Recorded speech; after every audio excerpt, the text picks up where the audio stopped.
எல்லோருக்கும் நல்வணக்கம். Hi friends, இப்போ நான் பார்க்க போகிறோன்னா வருகிற 11ஆம் தேதி வெள்ளிக்கிழமை அன்று பங்குனி உத்திரம் வருகின்றது. நாம் எப்படி எளிமையாக விரதம் இருந்து வழிபடலாம் என்பதனை பற்றி நாம் பார்க்கலாம். 6 நாள் ஒரு நாள் விரதம் எப்படி இருப்பது என்பதனை பற்றி நாம் பார்க்கலாம். தமிழ் மாதங்களில் 12வது மாதமும் 12வது நட்சத்திரமும் இணைந்த நன்னாளே பங்குனி உத்திரம். அதே மாதிரி பௌர்ணமியும் பங்குனி நட்சத்திரமும் இணைந்து வரும் நாளே பங்குனி உத்திரம். முருகனுக்குரிய விரத நாட்களில் மிகவும் உகந்தது கந்தசஷ்டி விரதம், தைப்பூச விரதம், பிறகு பங்குனி உத்திரம். பக்தர்கள் காவடி சுமந்து அலகு குத்தி பால்குடம் ஏந்தி கோவிலுக்கு சென்று வழிபடுவார்கள். நம்மால் கோவிலுக்கு செல்ல முடியாவிட்டாலும் வீட்டிலேயே எளிய முறையில் நாம் விரதம் இருந்து வழிபட்டால் கண்டிப்பாக நிச்சயமாக நமக்கு வேண்டிய வரம் கிடைக்கும். இந்த பங்குனி மாதத்தில் தான் தெய்வ திருமணங்கள் நடந்ததாக கூறப்படுகிறது, புராணங்களில் சொல்லப்பட்டிருக்கிறது.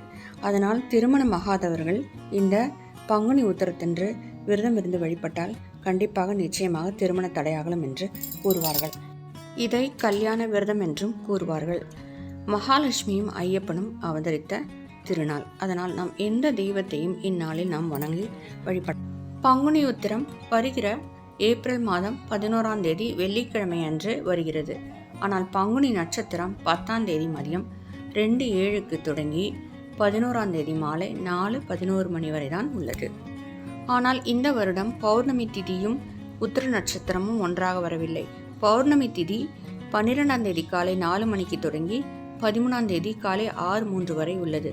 ஆனால் நட்சத்திர அடிப்படையில் நாம் 11ஆம் தேதி சூரிய உதயத்தில் உதயமாகும் உத்திர நட்சத்திரத்தை நாம் பங்குனி உத்திரமாக கொண்டாடுகிறோம். நாம் 11 நாட்கள் 6 நாட்கள் ஒரு நாள் எப்படி விரதம் இருப்பது என்பதனை பற்றி நாம் பார்க்கலாம். 11 நாள் என்றால் ஏப்ரல் 1ஆம் தேதி அதாவது செவ்வாய்க்கிழமை அன்று தொடங்கி 11ஆம் தேதி அதாவது பங்குனி உத்திரத்தன்று நாம் முடிக்கலாம். 6 நாட்கள் விரதம் இருப்பது என்றால் ஏப்ரல் 6ஆம் தேதி தொடங்கி 11ஆம் தேதி மாலை நாம் முடிக்கலாம். ஒரு நாள் விரதம் என்றால் 11ஆம் தேதி காலையை தொடங்கி மாலையை நாம் முடிக்கலாம். அவரவர் வசதிக்கேற்ப நாம் விரதத்தை அனுஷ்டிக்கலாம். அதாவது எத்தனை நாட்கள் நம்மால் விரதம் இருக்க முடியுமோ அப்படி இருந்து நாம் இந்த வழிபாட்டை மேற்கொள்ளலாம். விரதம் இருப்பவர்கள் காலையிலேயே எழுந்து குளித்துவிட்டு வீட்டை சுத்தபத்தமாக வைத்துக்கொள்ள வேண்டும். முருகன் படம் இருந்தாலோ அதனை துடைத்துவிட்டு நாம் சந்தனம் போட்டிட்டு பூக்களால் அலங்காரம் செய்யலாம். வெயில் இருந்தால் ஒரு சிறிய அபிஷேகமாவது செய்யலாம்.